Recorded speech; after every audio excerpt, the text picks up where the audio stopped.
Okay. Who really wants to get into this? Yes, sure. But Yeah.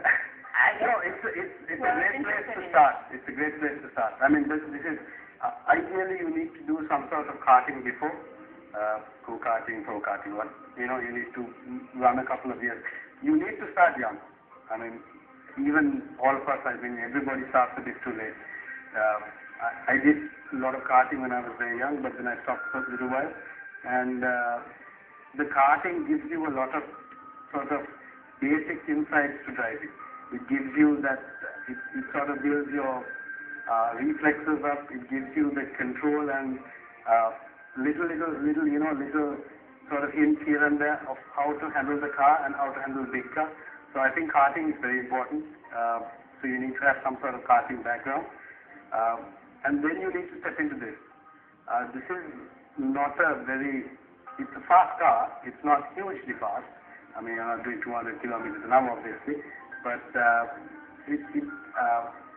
would say karting and then the Formula McLaren 1300 is the way to go. The engine on this is 1300 cc, about 100 horsepower. Doesn't sound like much, but the car weighs next to nothing.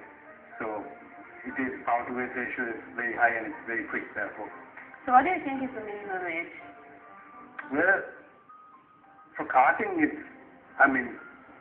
you're tall enough, then you can. If you're tall enough, it's better you have to start at that point. Maybe you're 6 years, 7 years. I started karting, go-karting, when I was 9 and 10.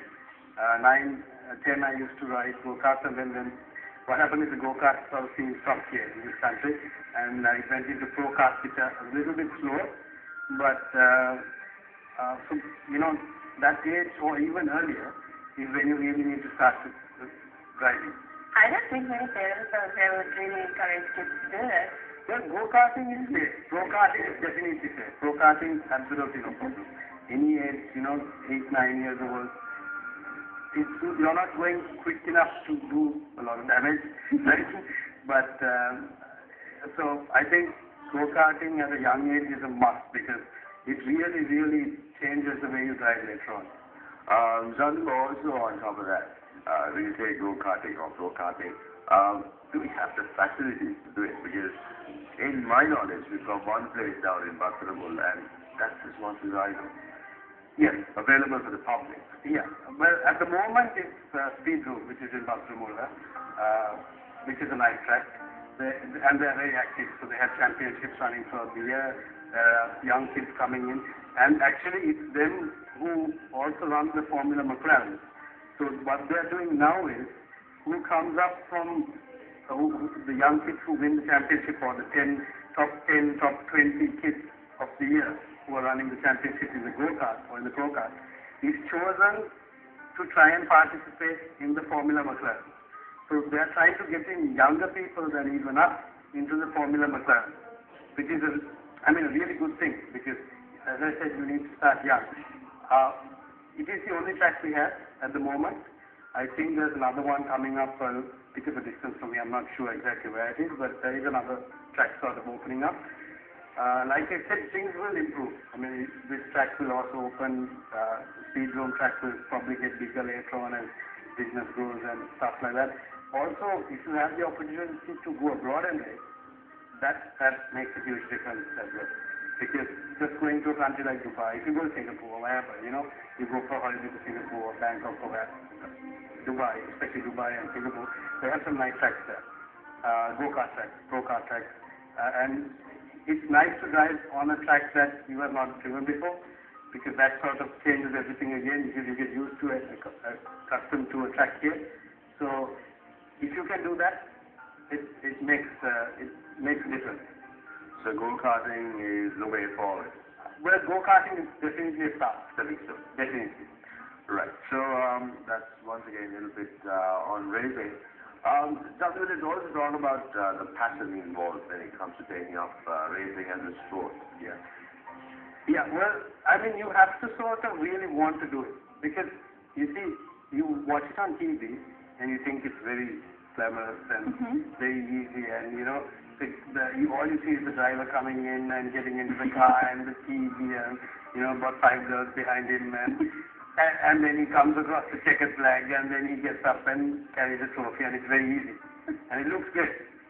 But, I mean, it needs more than anything else, because when you let funness start wearing, it is absolutely tough. It's mentally draining, it's physically exhausting. Genuinely. The first race, halfway through the race, I thought I was going to pass out, to be honest, because I was so dehydrated, because it's very hot in Panama. The fact is, 40 degrees or I don't know, very hot anyway, right? And you're in this car with the engine right behind you at this point, and you have all this heat coming from here, and the sun is blazing down from there. So it's definitely not easy, and it's definitely not like it's on TV, right? Looks kind of deceiving. Yes, definitely. So physically you need to get into really good shape. I mean, that is, I think, very important. Also, the second step, or equally as important, is mentally you need to be also very calm, very prepared, because, I mean, the first time I went and I was at the light just before launch, I could hear this massive thumping noise, and I was looking and see there's my heart beating, and you could hear it inside the helmet, right? I mean, you need to calm yourself. There are techniques. I mean, it's normal. I mean, for a first timer, these are all normal things you go through. You have to go through sort of the motions and everything like that. But, I mean, it's not as easy and, I mean, as glamorous as it looks on TV, to put it like that. So you need to be sort of very passionate, and it's hard work. I mean, it's very hard work. So what are your plans for the future, Sandima? Moving on from that different track? Well, here I will hope to continue to race the Formula McLaren, maybe a slight higher category. There's a 1300 EFI, there's a 1600 Formula McLaren. Personally, for me, you see, a lot of people after doing this, they like to move into bigger cars, like Hondas and Mitsubishi Evos and stuff like that. I would personally like to stay in the Formula type layout, simply because I find it the most purest to drive. It is the closest you can get to a race car. I mean, it is a race car. And the feeling of controlling a car like that is it's more technical, but you get better sort of accomplishment and you feel, sort of better. As in, it's more driver skill than... It's more driver skill. I'm not saying that driving an Evo or something is tough. I mean, they're much faster cars. They're going in the Super GT category. They are really, really quick cars. They're very difficult to drive. But as the format of driving, Formula type layout, the single-seater layout, what you call a single-seater car, is definitely purer in form to drive. It's a more pure driving experience than, say, a conventional four-door saloon, driving a four-door saloon.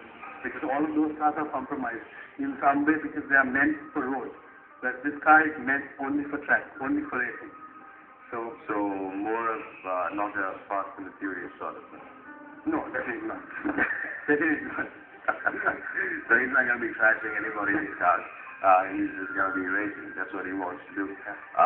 Charlie, 2030 just start on. Anything coming up anywhere around the first half of the year? Yeah. The races happen quite regularly here. Like I said, I mean, it's fairly active.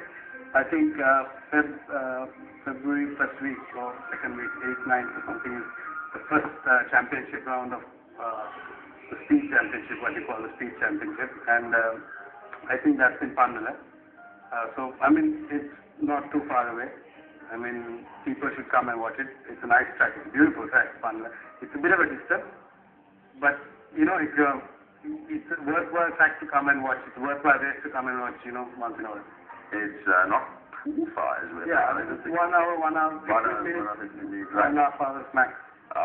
It's about the same time we take to go to Gaul now on the expressway. So, Yeah. So Sandima, thank you very much for getting in here. No problem. Absolute pleasure. We got a lot of information on the Evoke stuff. And all the very best with 2013. Thank you very much. Thank you. So time to wind up, Chippy. We're going to say bye-bye again on Sunday's edition of Rise and Shine. Back next week, same time, same channel. Tomorrow, Rise and Shine goes on. But, so wish everybody a very happy Typhoon Go for tomorrow. For celebrating it. All the very best, everybody. Celebrating. Have a good luck. Bye-bye.